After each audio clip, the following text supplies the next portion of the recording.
I will share my screen. Okay, let me share my screen first.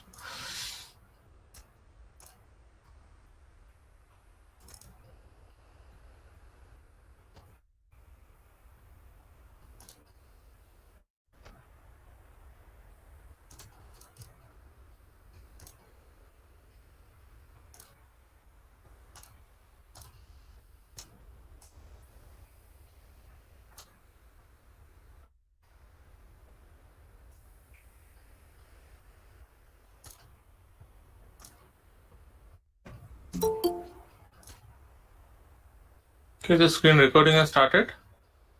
If the recording also starts, then I will start the class. I hope the screen is visible. Yes, the screen is visible. Yes, sir. Yes, sir. Yes, sir. Okay. Just let's wait for the recording to start. Okay, and I would like to say one thing also. Okay, so the recording has started. So before we start the class, I would like to say one thing also, that if somehow the net connection gets lost, so one of you may call me or WhatsApp me. Okay, if the net connection gets lost. Okay. So let's start the class. So as you know that we were talking about power electronics in this our class. So in this power electronics part is actually divided into two parts. That is, in first part we're talking about the diodes, about the various power electronics, about the semiconductor devices, and that part I think will be taken by Nikhil sir.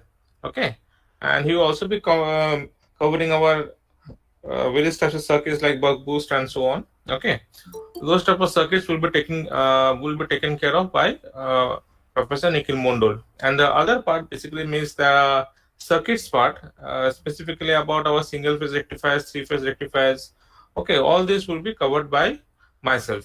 Okay, so the books that will be following, I will be that is given in the slide also. Okay, but rather I put, let us talk about it beforehand only. The books that I will be following is basically, number one is our DW Hart Power Electronics. Okay, that book is available in the internet. You can search that book and utilize it for your purpose. You can also go for Muhammad Rashid Power Electronics. Okay, MH Rashid, again an ebook of that one is also available in the internet. Okay, and you can also use our Ned Mohan. Okay, for the power electronics book. Okay, that Net Mohan book is also available in the internet. You have to just search for it. Okay, and you can also use NPTEL for our reference purposes also. Okay, so let's start our subject. So as you can know that we're talking about power electronics. We know that this power electronics application is very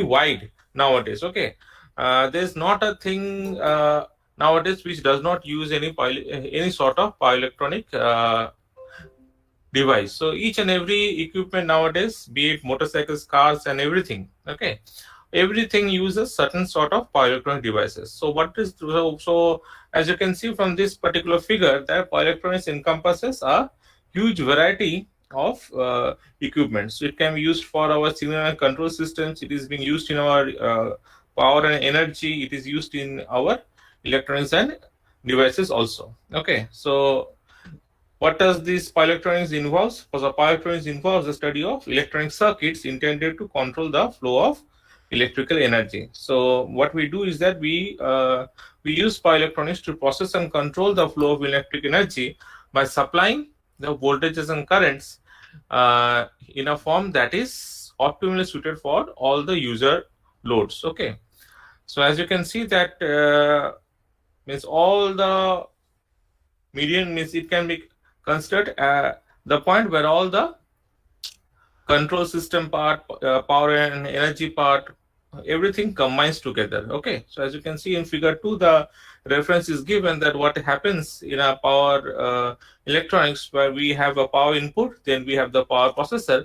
Okay, and the processor will be giving the output to the load, and obviously we have to maintain the input to the load at a specified value. So that's why we need certain feedback. So there's some measurements and that enters the controller, and controller is, there is another input to the controller, that is the reference, okay, and that is this reference, okay, and depending upon the reference, then obviously the controller will be trying to maintain the system within that reference value, okay, and if any change is there, that would be fed, as you can see, that would be fed to the power processor, okay, and that is basically nothing but the control signal, and then the power processor output would be changed so that the right amount of voltage and current can be fed to the load. So when we're talking about these rectifiers, one of the first and most widely used application of power electronic devices has been in rectification. Okay, so what do you mean by rectification? When we're talking about rectification, rectification refers to the process of converting an AC voltage or current source to a DC voltage or current. Okay, so rectification refers to the process of converting an AC voltage or current source to DC voltage and current. Okay, so rectifiers specifically refer to power electronic converters where the electrical power flows from the AC side to the DC side. Okay, so please remember again that in many circuits or in many situations, the same converter circuit may be used to carry electrical power from the DC side to the AC side. If that is the case, then those circuits are known as, yes, if the electrical power is being carried from the DC side to the AC side, then those circuits are known as inverter. Inverter, correct. Okay, so those circuits are referred to as inverters. Again, in this circuit, in this portion of power electronic circuits, we'll be talking about inverters also, but we will not be going to the details of this one. We'll be seeing that how when we are talking about an SCR, that is a thyristor control rectifier, the silicon control rectifiers, means, or also known as our thyristors. If when you are changing the delay angle of the thyristors for more than 90 degrees, then we can convert a single simple rectifier circuit to an inverter circuit. But that will be talking about later on. Okay, so let us stick with the rectifiers now itself. Now, when we are talking about these rectifiers, please remember that depending upon the power supply, the rectifiers are classified into two types specifically. Number one is our single phase and our three phase. So in our class, we'll be talking about the single phase first. Then after single phase is completed, we'll be going to the three phase then. Okay. Now, let us talk about the single phase rectifiers and specifically let us talk about the single phase uncontrolled rectifiers. Okay, uncontrolled, please remember the terms uncontrolled and fully controlled.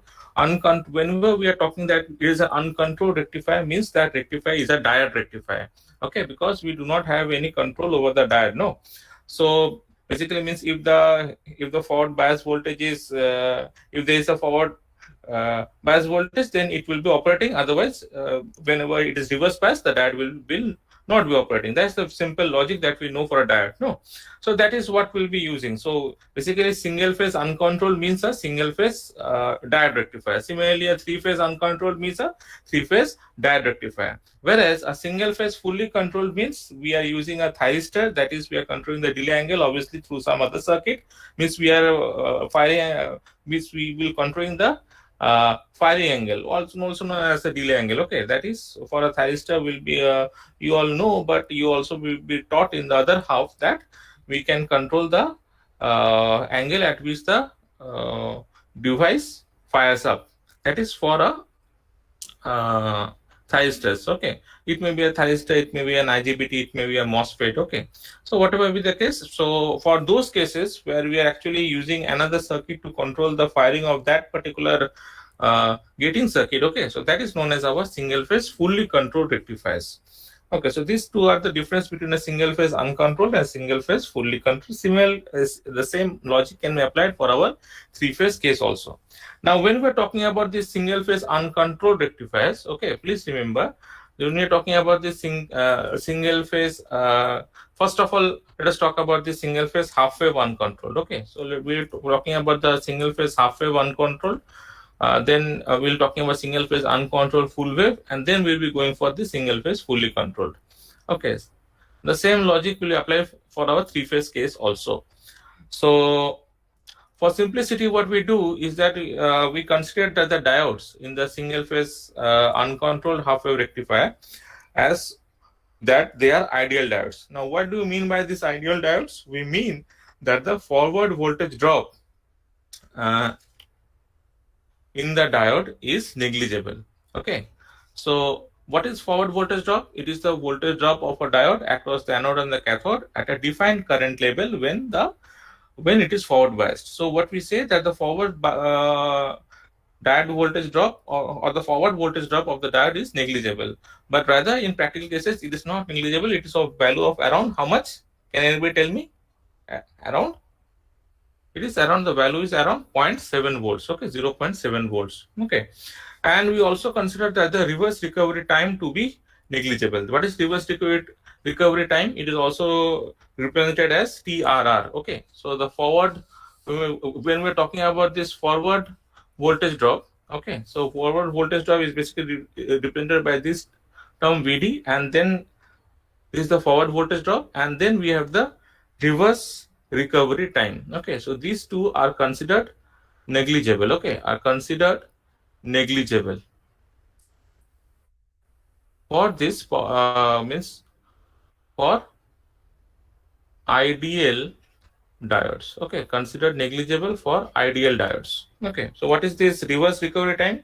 Reverse recovery time is the basically time interval. I think I have a slide on this one. Yes, here. So this is the time interval between the application of the reverse voltage and the reverse current drop to a particular value. Okay. So as a rule of thumb, what we say that lower the reverse recovery time, the faster the diode can be switched. Okay. The lower the reverse recovery time, the faster the diode can be switched. Okay. So these are, so for a real diode, however, this forward voltage drop that we're talking about, okay, the diode voltage drop will cause the load voltage and current to be reduced. What we have assumed that the forward voltage drop is actually less, okay, or actually negligible in case of an ideal diode. But for a real diode, the diode voltage drop will cause the load voltage and current to be reduced, but not appreciably if our peak voltage, that is our VM, is large. Okay, if our peak voltage, that is our VM, is large. So as you can see that this application of this single phase uncontrolled half wave rectifier with resistive load is limited to very low power devices like switching DC power supplies and so on. Why? Because the average current in the supply will not be zero. Okay, because the average current in the supply will not be zero, and non-zero average current may cause problems in the transformer performance. So as you can understand that this non-zero average current will be actually flowing through this transformer secondary. So that will be causing problems in the transformer saturation, because there might be problem of the DC saturation occurring in this particular transformer. Okay, in many circuits we will be seeing that they have not used a transformer. So for those cases, again, that this non-zero average current should not have been issue, but since the average current should have been zero, means there would be some losses in this particular equipment. Okay, now let us talk about what are the voltage and current of this particular single phase uncontrolled half wave rectifier. Obviously we can understand that from this typical circuit, that whenever there is a means in the positive half cycle of the transformer secondary voltage, this diode would be forward biased, means this diode D would be conducting. Okay, and means forever for the forward bias case, means for this portion of the voltage, the diode would be conducting, and for this portion it would be an open circuit. Correct?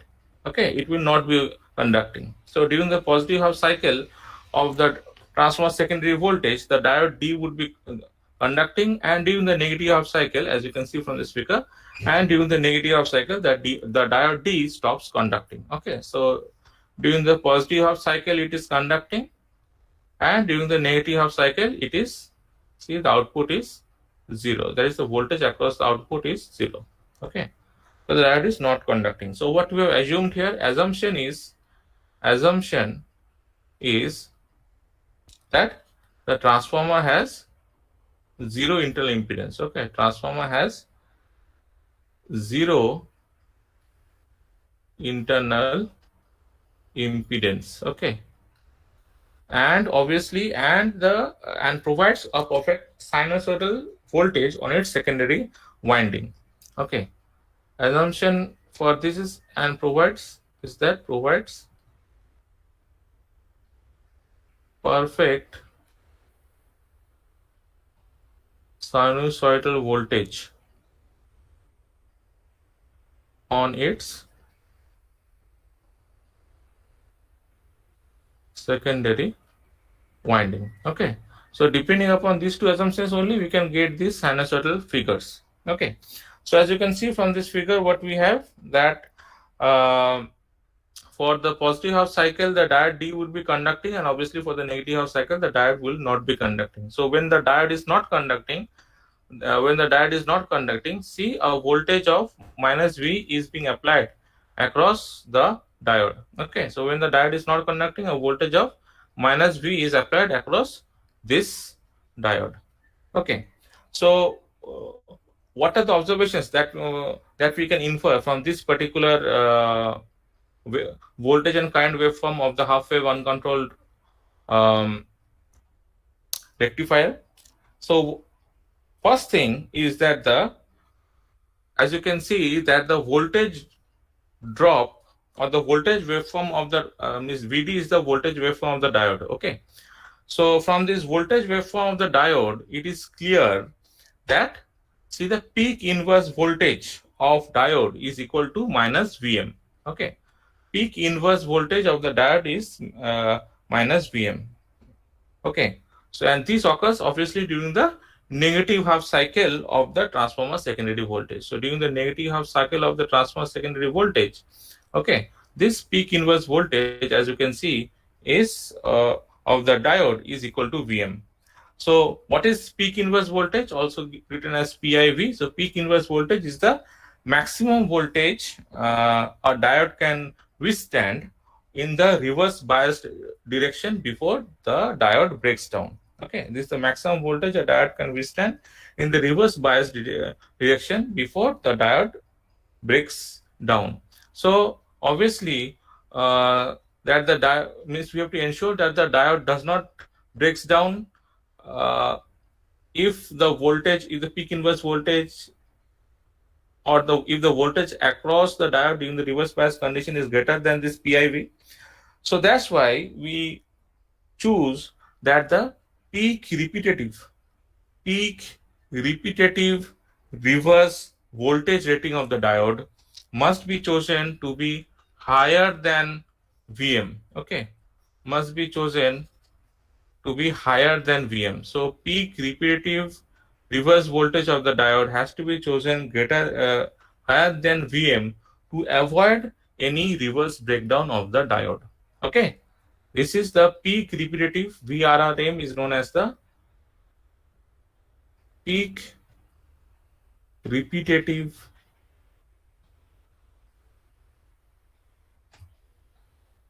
reverse voltage. Okay, and PIV obviously we know it is the peak inverse voltage. Okay, so in the positive half cycle of the transformer secondary voltage, what is happening in the positive half cycle of the transformer secondary voltage? The diode D has a forward current. Okay, as you can see, the diode D has a forward current which is equal to the load current. So during the positive half cycle of the transformer secondary voltage, the diode D has a forward current which is equal to the load current, and since it is equal to the load current, therefore the peak repetitive forward current, okay, this peak repetitive forward current of the diode must be chosen to be higher than the peak load in practice. Okay, so what is this? This IFRM is the peak repetitive forward current. Okay, so this peak repetitive forward current is nothing but the current which is including all the repetitive transient currents. Okay, which is including all the repetitive transient currents. So in since we are seeing that the diode D has a forward current which is equal to the load current, and therefore the peak repetitive forward current rating of the diode must be chosen to be higher than the peak load current Vm by R in practice. Okay, so obviously then what is happening is that in practice the transformer secondary has to carry a DC current. Okay, the transformer secondary has to carry a DC current, because of which a DC saturation problem of the transformer core can occur. Okay, DC saturation problem of the transformer core may occur. Now what we are trying to say that we have to define this single phase uncontrolled half wave rectifier through some performance parameters. Okay, so what we are getting that the output is a DC, but clearly the output is discontinuous and is containing harmonics. Okay, so the output voltage is a DC, as you can see, but it is discontinuous and contain harmonics. Okay, so the rectifier is obviously a power processor that should be is a power processor that should give a DC output voltage with a minimum amount of harmonic content. Okay, that should give a power that should give a DC output voltage with a minimum amount of harmonic content. At the same time, it should maintain the input current as sinusoidal. Okay, it should maintain the input current as sinusoidal. So what we can say, okay, so it is maintaining the input current as sinusoidal. Okay, as means you should maintain the input current as sinusoidal as possible. So and it should be in phase with the input voltage so that the power factor is near to unity. So obviously then we have to determine how much of harmonic content is present in the input current, output voltage and the output current. So there are different types of rectifier circuits, and the performance of these rectifiers are normally evaluated in terms of the performance parameters. So obviously now what we're doing is that we'll be finding out the performance parameters of the single phase half wave rectifiers. So let us find out the performance parameters. So to find out the performance parameters, first of all, let us find out the average value of the load voltage. Yes, can anybody help me with it? Can anybody tell me what would be the average value of this load voltage? So I'm writing out the equation. So it would be VDC would be equal to how much? It would be 1 by 2 pi, as can be understandable from this expression. 1 by 2 pi integral of 0 to pi. Okay, integral of 0 to pi Vm sine omega t d omega t. Okay, so it would be 1 by integral of 0 to pi Vm sine omega t, okay, d omega t. So what would be the value? What would be the value of VDC? Anybody? What would be the value of VDC?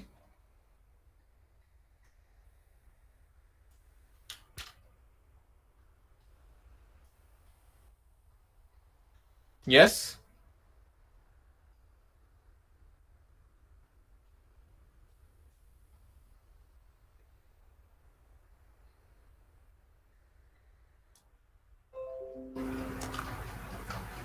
What would be the value of VDC?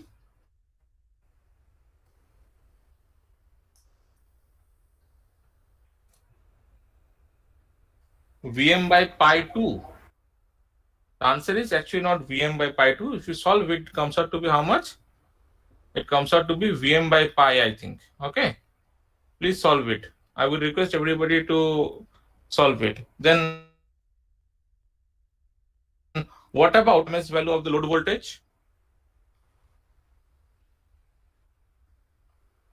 What about it? What would be the expression for this one?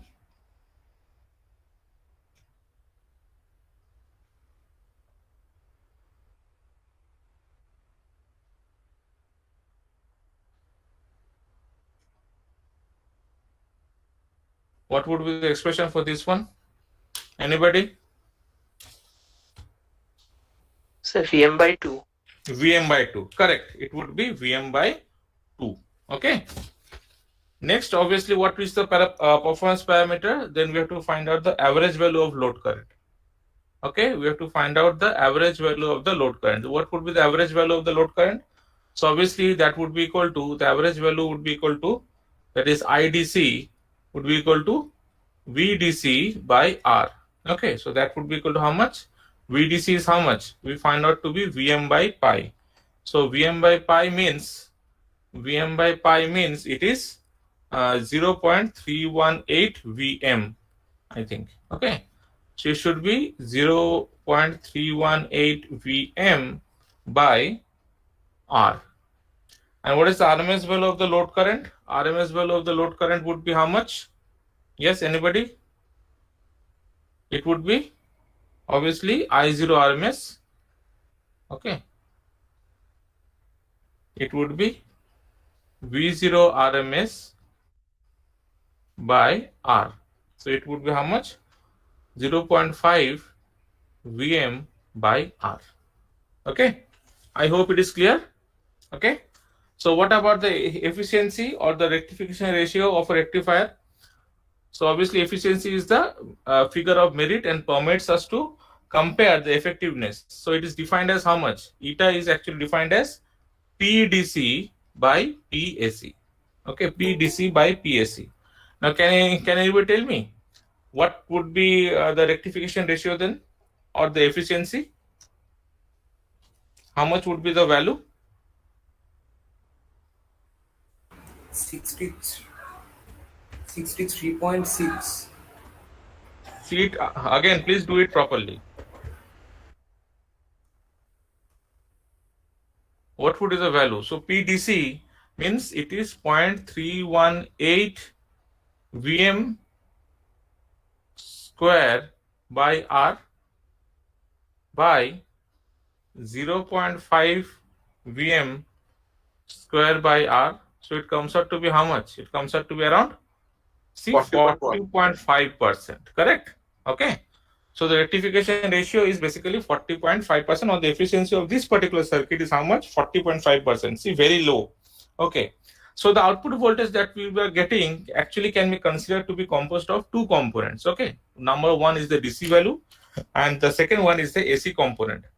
So what is the effective RMS value, or the effective, that is the RMS value of the AC component of the output voltage? That can be given by the equation VAC. Okay. VAC is equal to root over of V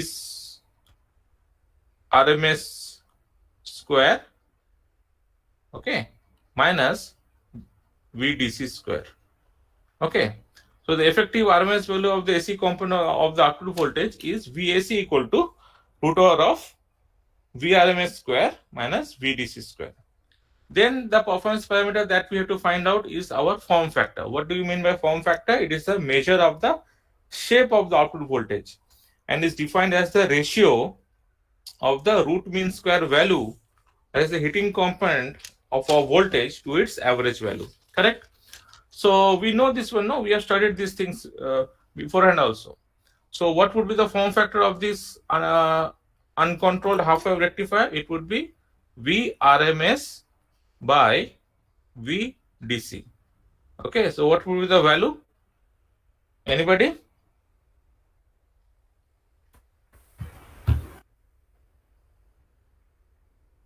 VRMS is what? Vm by 2, and it is 0.5 Vm, it is 0.318 Vm. So it comes out to be how much?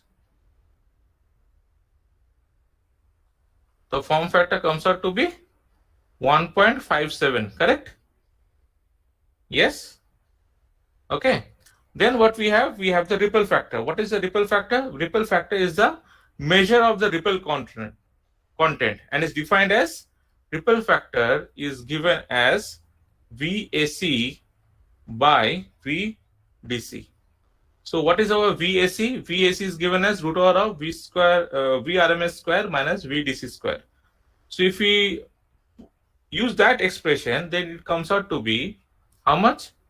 Form factor square minus 1. Correct? So what is the value? What is the value?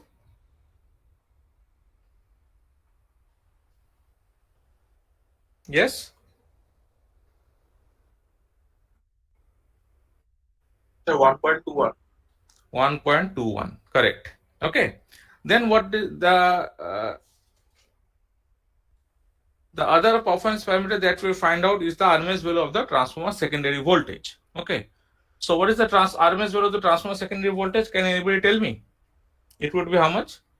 See, Vs RMS, no? So it would be actually 1 by 2 pi integral of 0 to 2 pi Vm sine omega t d omega t.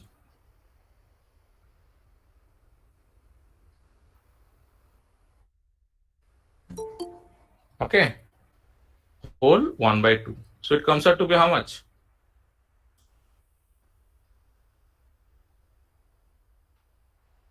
Comes out to be how much?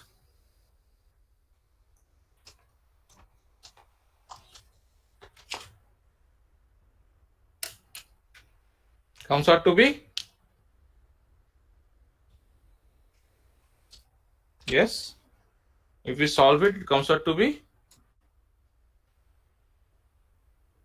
Vm by root over 2.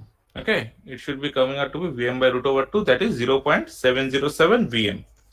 Then what we have to find out the RMS value of the transformer secondary current. Okay, so the RMS value of the transformer secondary current would be the same as that of the load current.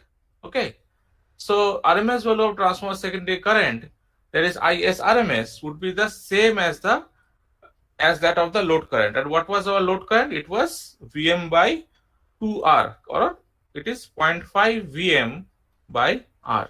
Okay, see here, RMS value of the load current, it is 0.5 Vm by R. So the RMS value of the transformer secondary current is the same as that of the load current. Okay, so IS RMS would be equal to 0.5 Vm by R. I hope it is clear till now. I hope it is clear till now.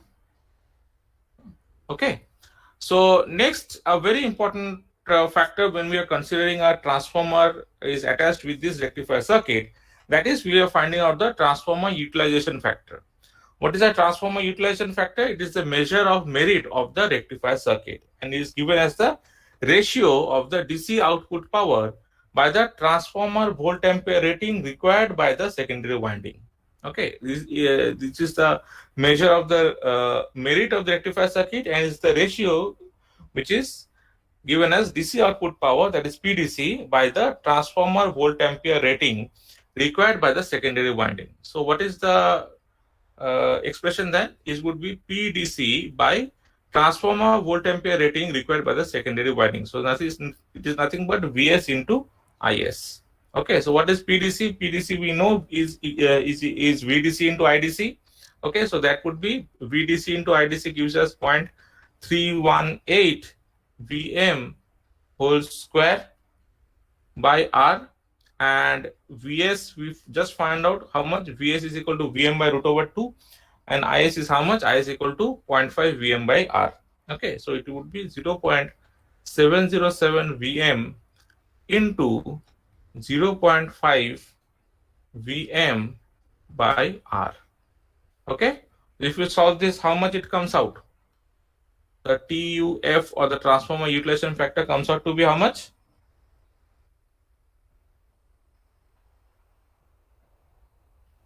It comes out to be 0.28. correct. It would be coming out to be 0.28 or 6, something like that. Okay, 5.59 or something like this should be coming. Okay, so 0.286. So now what is the significance of this transformer utilization factor? Okay, so this transformer utilization factor, or this, actually the value that we have got is a very poor value of a transformer utilization factor. Why? Because it signifies that the transformer employed must have a 3.496. How we are getting this value? That is 1 upon 0.286. Okay, signifies that the transformer employed must have a 3.496 volt ampere rating in order to deliver 1 watt DC output power to the load, or the size of the transformer must be 3.496 times larger than that when it is used to deliver power from a pure AC voltage. Okay, so because of this reason, and as well as that it is and as well as that the transformer secondary has to carry a DC current, which can lead to our DC saturation problem in the transformer core. This single means half wave uncontrolled. Okay, half wave uncontrolled rectifiers are used only when the current requirement is very small. I hope it is clear till now. Yes. Okay, so with this, let us continue with this. Now we have found out the output voltages, no? But let us talk about what would be the waveform of the input voltage and current. The waveform of the input voltage and current will be given something like this. As you can see, obviously the input voltage we have considered to be sinusoidal, and that's why the output voltage is also, means transformer secondary voltage is also sinusoidal, considering a zero internal impedance of the transformer secondary winding. Okay, but the input current, as you can see, that it is a square waveform. Okay, so basically it generally states, see there it is written as IS and IS1. So IS1 is basically the fundamental component of the input current, of the source current. Okay, and see how they are displaced from each other. So how we are finding it out? We are finding it out through certain displacement angle. So what we say is that let phi be the angle between the fundamental component of the input current and the voltage, and this is called the displacement angle. Okay, and this is called the displacement angle, and the this phi is called the displacement angle, and the factor that we get is known as our displacement factor. Okay, so displacement factor df is equal to actually cos phi. So then what we can do, we can find out the harmonic factor also. The harmonic factor hf of the input current is defined as you can see, it's defined as hf equal to root over of is, that is source current, is square minus is1 square by is1 square. So obviously is1 is the fundamental component of the input current and is is the source current. Okay, so obviously in this expression hf, both is and is1 are expressed in RMS. Please remember that this harmonic factor is also known as our total harmonic distortion. Okay, this harmonic factor is also known as our THD, a very important factor while describing any power electronic component, where the value of this THDB has to be as less as possible. Okay, so T is also known as our total harmonic distortion, and please note that this THD value can also be found out for our voltage case also. So that would be, so if there is a harmonics in the voltage, then that can be also be found out. So the same expression can also be used there also, but obviously the current will be replaced by the voltage. Okay, so next what we have, we obviously then we can find out the input power factor. So what would be the input power factor? So input power factor would be, as you can see, is defined as the total power by the apparent power, no? Kitai, or the apparent power by the total power, correct? So that we are means active power by the total power. So total power is Vs and Is, and active power is Vs Is1 cos phi. So if you solve this one, this comes out to be how much? Is1 by Is cos phi. So again, obviously we can see that if the current is purely sinusoidal, then Is1 would be equal to Is, and the displacement factor would be equal to the power factor. Okay, so whenever we are trying to define power factor, always try to define power factor by expressing this expression, that it is equal to how much? It is equal to the active power by the total power. Okay, because if not, then you are actually defining power factor. If you say that phi is the power factor angle, then actually that is not the power factor angle, that we actually can be stated as the displacement angle. Okay, so as you can see, so the displacement angle becomes the impedance angle when we have an RL load. Okay, so theta would be, so phi becomes theta when we have an RL load. So theta would be equal to how much? Tan inverse of omega L by R. Apart from the other parameter, other performance parameter that we generally find out is the crest factor, which is the, as you can see, is the measure of the peak input current as compared with its RMS value. Okay, as compared with its RMS value. So this crest factor is actually used to specify the peak current ratings of devices and the components. So CF is defined as actually IS peak by IS. Okay, it is defined as IS peak by IS, and if you apply that information for this particular uncontrolled half wave rectifier, then we know that IS peak is how much? IS peak is equal to Vm by R, and Is is how much? Is is actually 0.5 Vm by R. So basically then the crest factor of the input current for this particular circuit, that is uncontrolled half wave rectifier, comes out to be how much? It comes out to be 2. Okay.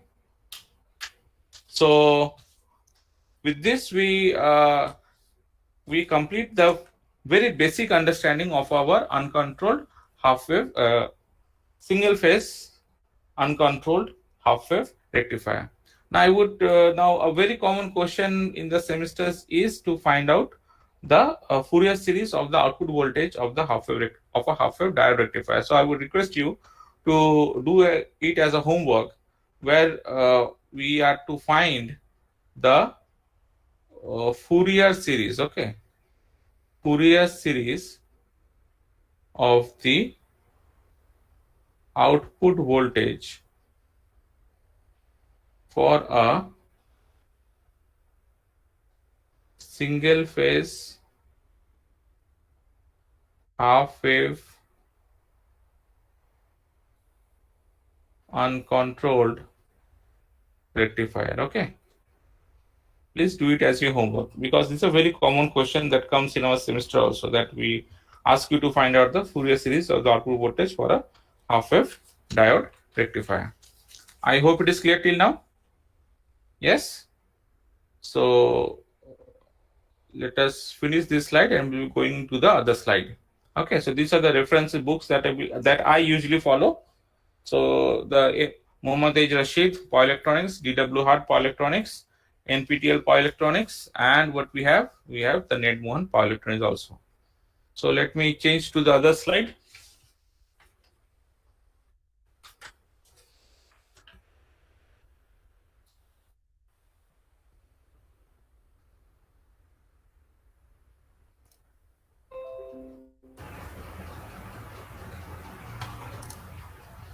Okay, let me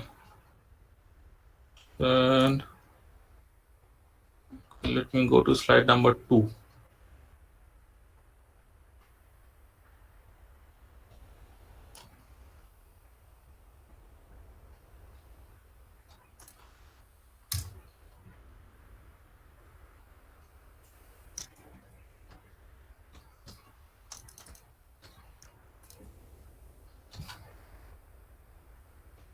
Are the slides visible? No? Hello, the slides are visible. No, sir. No, sir. No, sir. Just wait.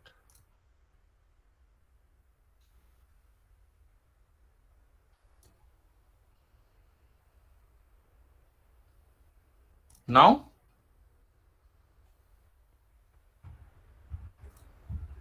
Yes. Yes, sir.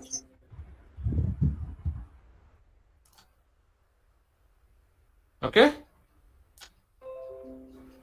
Now it is visible, no? Yes, sir. Okay. Yes. So let's start with our lecture 2. So when we are talking about the single phase half wave diode rectifiers, uncontrolled rectifiers, what we saw that the ripple factor of a single phase half wave diode rectifier was very high. It was around 1.21. Okay.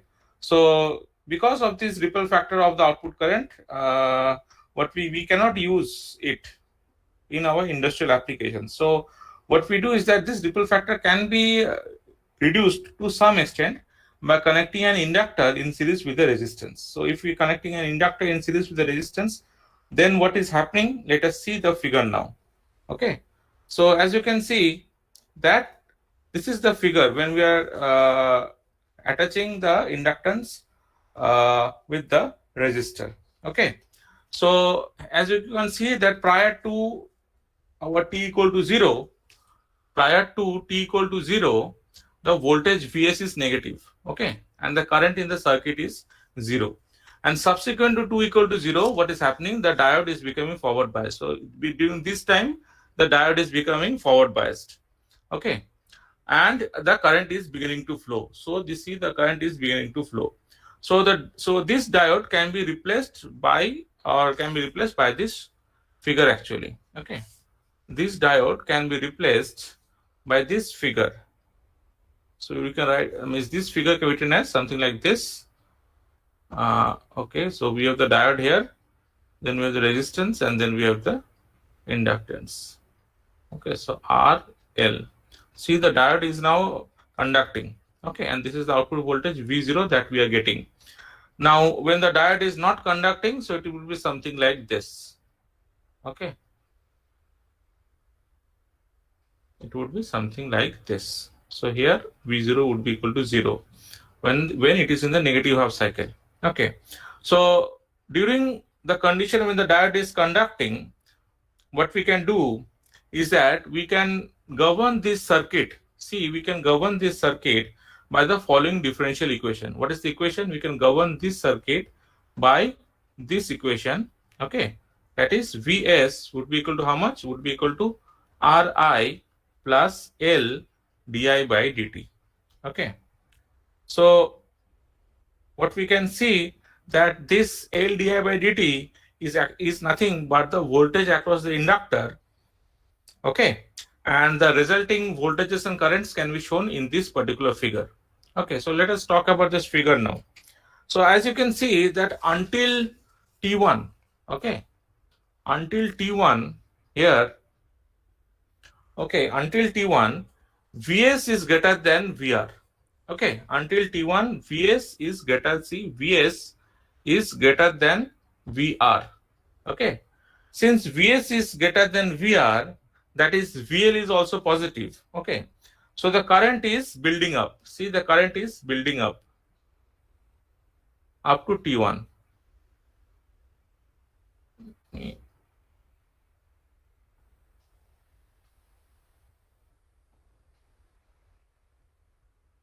See, the current is building up. Okay. So as the current builds up, so the inductor stored energy increases. Okay. So beyond T1, what is happening? Beyond T1, VL becomes negative. See, beyond T1, VL becomes negative. And since VL becomes negative, the current begins to decrease. See, the current begins to decrease. Okay. So after this pi, okay, after pi, what is happening? Just note carefully. So after pi, the input voltage Vs becomes negative. Okay, see, the input voltage Vs becomes negative. So it is in the negative. But the current is still positive.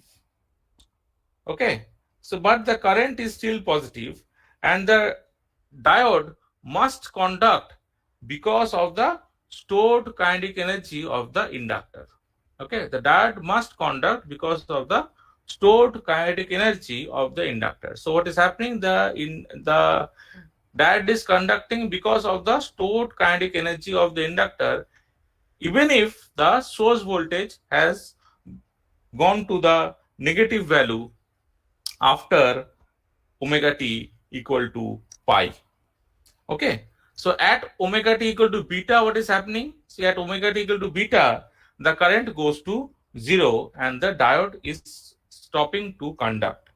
Okay, so beyond beta, what is happening? Beyond beta, the voltage across R and L is 0. See, the voltage across R and L is 0 and a reverse polarity voltage or C of minus Vs. Okay, this is the reverse polarity voltage of minus Vs appears across the diode. Okay, so these waveforms will be repeating after time period of t equal to 1 by 5. Okay, so what we can see that from this particular waveform is that the single phase half wave diode rectifier with RL load will be conducting beyond omega t equal to pi until the current becomes 0 at omega t equal to beta.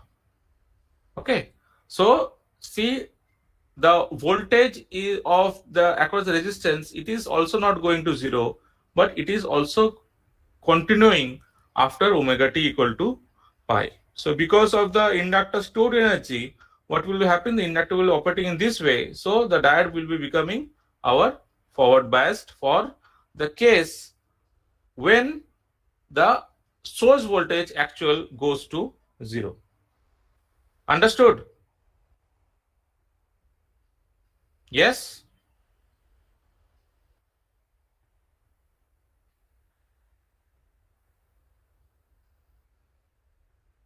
Hello? Have you understood? I hope so. Okay. So what we are saying, see that we are saying that the average value of the inductor is 0. Now why it is so? Let us see this one. Why we are saying that the average value of the inductor voltage is 0. So as you can see that at the instant beta, when the current goes to 0, the diode is stopping to conduct. So VL will be equal to L di by dt, which can be rearranged as 1 by L VL dt equal to di. So when we are integrating both sides of the above equation between 0 and beta, and recognizing that I0 0 will be equal to 0 at this position, obviously I0 0 equal to 0 and beta equal to 0. Okay, so what it gives? It gives that 1 by L integral of 0 to beta VL dt is equal to integral of 0 to beta di, which is equal to 0. So basically this expression, since this expression comes out to be 0, so if we solve this one, see, this is the area A and area B. So as you can see that since area A is equal to area B, so we can say that the average value of the inductor voltage is 0. And obviously the current goes to 0 at beta when area A is equal to area B. Okay? Understood? Okay. So in this connection, then let us find out the average output voltage and the RMS voltage. Okay. So let us find out the average RMS voltage. What would be the average output voltage for this particular figure? Okay. So the average output voltage for this particular figure, it would be, see, now it should be Vm by 2 pi, correct? So the average, see, so this is the average output voltage. No, see, this is the average output voltage.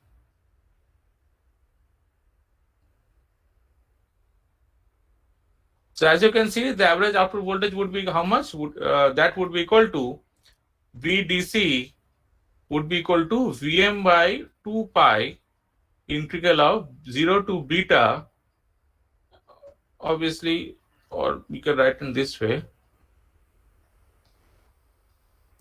1 by 2 pi integral of 0 to beta Vm sine omega t into d omega t.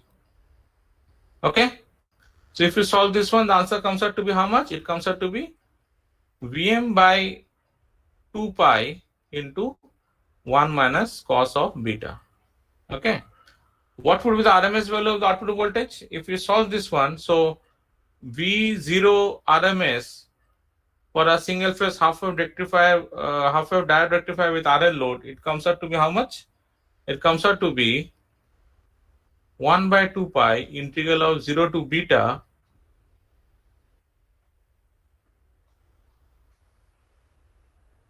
Vm sine omega t whole square d omega t to the power half. So what is the expression that we are getting? Anybody? If we solve this one, the expression we should be getting is Vm by 2 into 2 beta minus sine 2 beta by pi.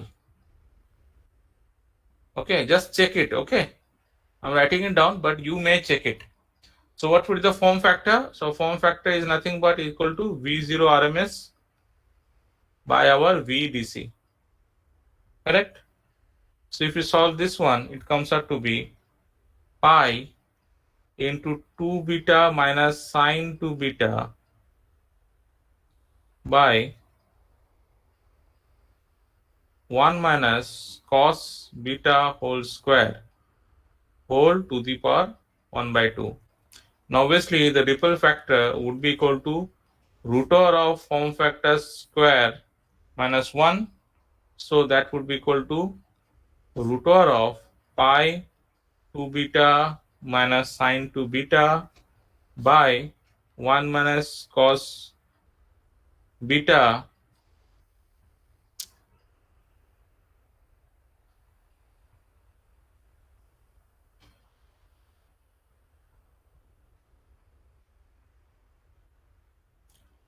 whole square minus 1. Okay, this we should be getting. So as you can see from all these expressions that all the quantities what we are getting, all the quantities, okay, are functions of beta. Okay, all the quantities are functions of beta. Okay, now how can we define this particular current? So the KVL equation that describes the current in the forward biased ideal diode is given by this expression of equation 1, that is Vm sin omega t into RIT plus L di by dt. So that can be, the solution can be again divided in two parts, that is one is the forced response and one is the natural response. So what do you mean by the forced response? Forced response is the current that exists after the natural response decays to 0, and the forced response in this case is the steady state sinusoidal current that would exist in the circuit if the diode was not present. Okay, so this steady state current means what we are saying, that the forced response is the steady state sinusoidal current that would have exist in the circuit if the diode were not present. So the steady state sinusoidal current can be found from the expression 3, that is I of t equal to Vm by Z into sine omega t minus theta. So where Z equal to how much? Root over of R square plus omega L whole square, and obviously theta will be equal to tan inverse of omega L by R. So the natural response is what? It is the natural response is the transient that occurs when the load is energized. Okay, so what is that? So RIT is actually equal to, so RIT is plus L di by dt is equal to 0. So for this first order circuit, the natural response should be of the form like this as given in equation number 5. Okay, that is INT equal to I0 into e to the power minus t by tau. Now since in this expression what we use I0 into e to the power minus t by tau, so what we can write this equation as, we can write it in this way also. Okay, INT is equal to I0 into e to the power of minus omega t by tan theta. Okay, so where I0 is obviously the constant that is determined from the initial conditions, and tau is equal to L by R ratio. So since we know that theta equal to tan inverse of omega L by R, from that expression we are getting this equal to tan theta. Okay, well, since we, as you can see that we are multiplying both sides of this t and tau by omega.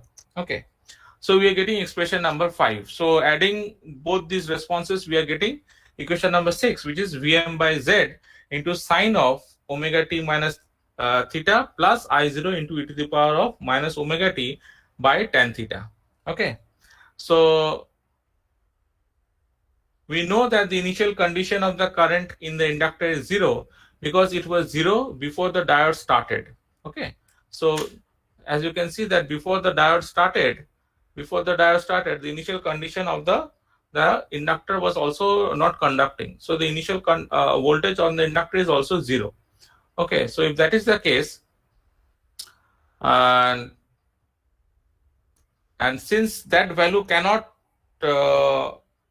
change instantly, okay, so what we are saying is that actually this should be written, and this should have been written this way, that is I omega t equal to 0. Okay, so I omega t equal to 0, this omega t equal to 0 is given by this 0. So at this position, the current is 0 in the inductor. Again, if you recollect that the current is also 0 at I beta, that is for omega t equal to beta. Okay. So for I omega t equal to 0, we can apply that in our equation number 6. Okay, we can apply that in our equation number 6, and applying that we are getting that I0 is equal to Vm by Z sine theta. Okay. So the complete solution for the current is I omega t would be equal to Vm by Z into sine omega t minus theta plus sine theta into e to the power minus omega t by tan theta. This is equation number 8. And again, what we are saying that I omega t equal to beta. Now, again, what we know that for I omega t equal to beta, the current would be equal to 0. So this expression, equation number 8, can be equated to 0, and we are getting expression number 9. So this expression, from this expression number 9, what we can say that beta as a function of theta, okay, can be obtained from equation 9. Okay, beta as a function of theta can be obtained from this above equation. So to summarize, what we can say is that current in the half-wave rectifier, half-wave diode rectifier with RL load will be equal to I omega t is equal to Vm by Z sine omega t minus theta plus sine theta into e to the power minus omega t by tan theta for 0 to less than equal to omega t less than equal to beta, means for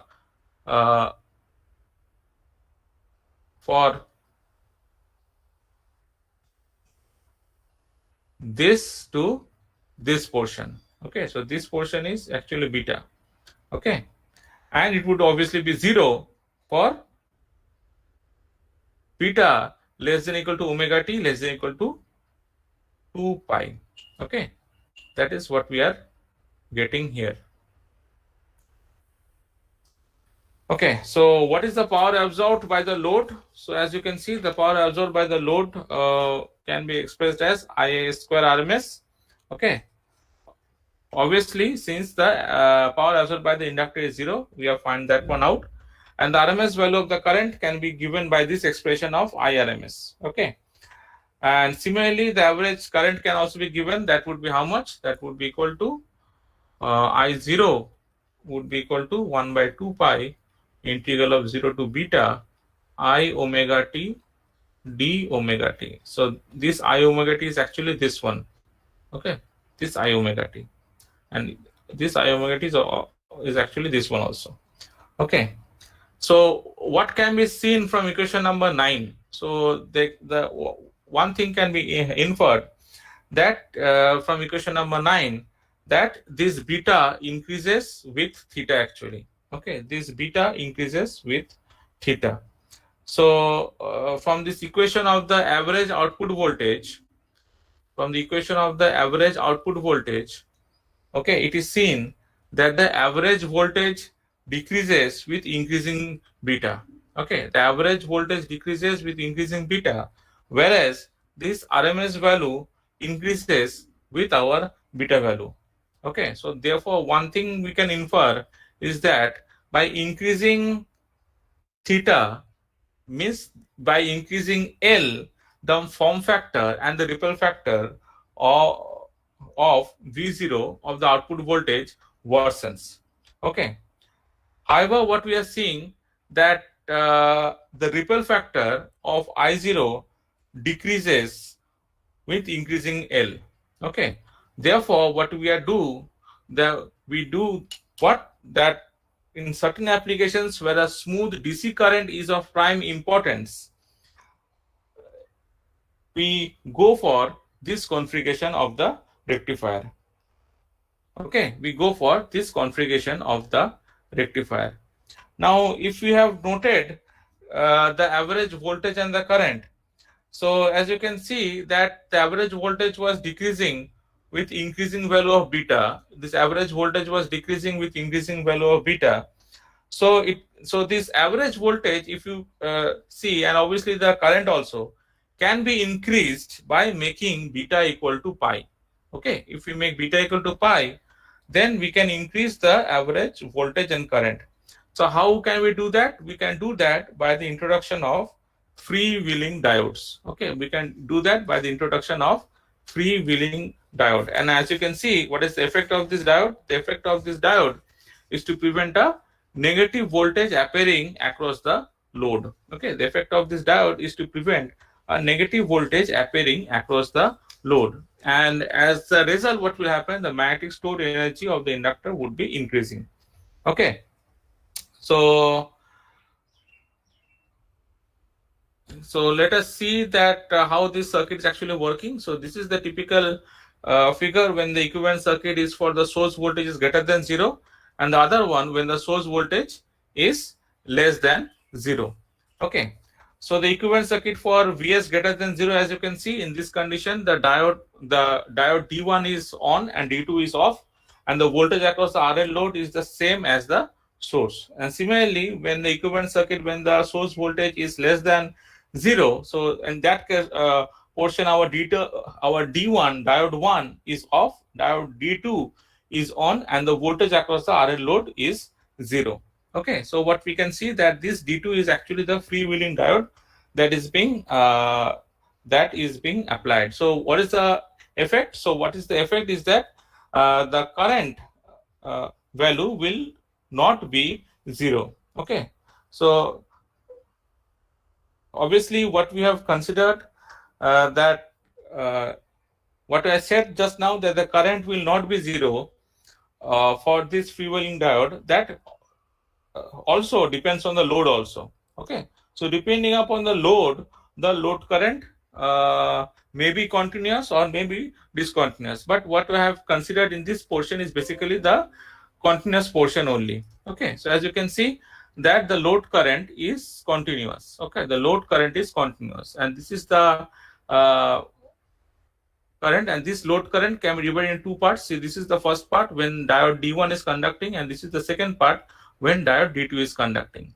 And obviously when diode D2 is not conducting, okay, when diode D2 is not conducting, so this is the voltage that we are getting across the diodes. Okay, this is the voltage that we are getting across the diodes.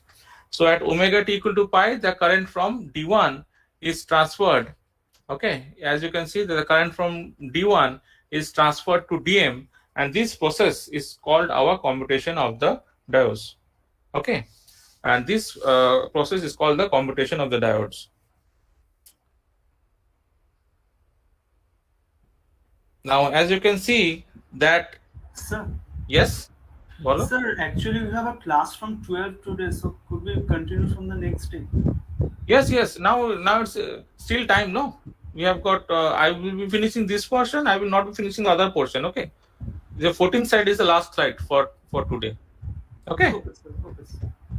Okay, let me continue then. Okay, so one thing you may ask, sir, we are using a freewheeling diode, but why still the output voltage is a half-wave rectified sine wave?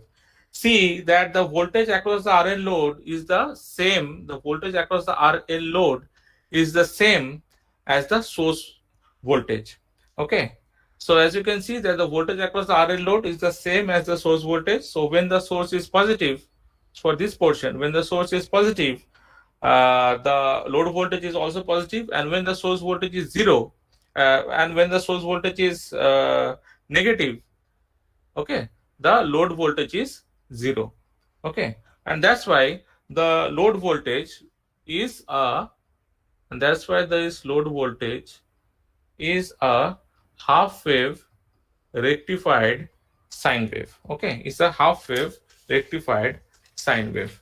Okay, so as you can see that the effect of this diode is to prevent, as I said earlier, the effect of this diode is to prevent a negative voltage appearing across the load, and at omega t equal to pi, the current is transferred from our D1 to our Dm or D2. Okay, so this process is called commutation of the diodes.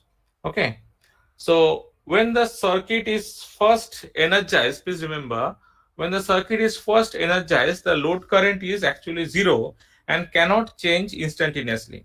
Okay, So the current reaches periodic steady state after few cycles depending upon the L by R time constant, which means that the current at the end of the period is the same as the current at the beginning of the period here. Okay. So we are more concerned is about this steady state rather than this transient condition. Okay, so please remember that whatever figure I have drawn here, see here the current that I have shown here, this current is considering the steady state condition, not the transient condition. Okay, so what I am saying is that the current, which means the current at the end of a period, is the same as the current at the beginning of the period.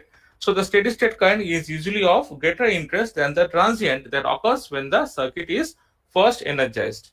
Okay, so if you recollect that the average load current that we considered here, okay, so average load current is in this RL load is a function of the applied voltage and the resistance. Okay, it is a function of the applied voltage and the resistance. Okay, and the and actually and it is not affected actually by the inductance. Okay, why we are saying so? Because the inductance affects only the AC terms in the Fourier series. Okay, so the average load current in the RL load is a function of the applied voltage and resistance, but not inductance. Why we are saying so? Because the inductance affects only the AC terms in the Fourier series. So if we can consider, so if we can consider that if L is much high, okay, that is the impedance of the load to AC terms in Fourier series is infinite, then the load current can be assumed to be purely a DC wave. Okay, I'm again repeating, the average load current in the RL load that we are getting is a function of the applied voltage and the resistance, but not inductance. Why? Because the inductance affects only the AC terms in the Fourier series, and if L have we can consider to be very high, that is infinite, then that is the impedance of the load to the AC terms in the Fourier series is infinite, then the load current can be termed to be a purely DC value. I hope you can you have understood till now. I hope it is okay till now. Okay, so let us finish. So let us finish here itself. Okay, so let us finish here itself, and we'll be continuing it with it in the next class, that is in next Wednesday. Okay, so let me stop the presentation and let me stop the recording also. Okay, so whenever I am getting this recording, I will be sending it to you. Okay, and after I have finished this lecture 2, then only I will be sending the PPTs of lecture 1 and lecture 2 together. I hope it is okay with you all. Okay, so thank you everybody. We'll be joining on again on the next week of Wednesday. Okay, and this timing is fixed. Please remember, this timing is fixed from 10:30, or we can start from 10, then we can finish by 11:45. Okay, we can start by 10 from the next week onwards. Okay, and Yes, for the next week we'll be using the same link that I have used today. Okay, I'll be using the same link that I have used today. For the next class also we'll be using the same link. Please remember this. Okay, thank you everybody. You may leave the class. Thank you, sir.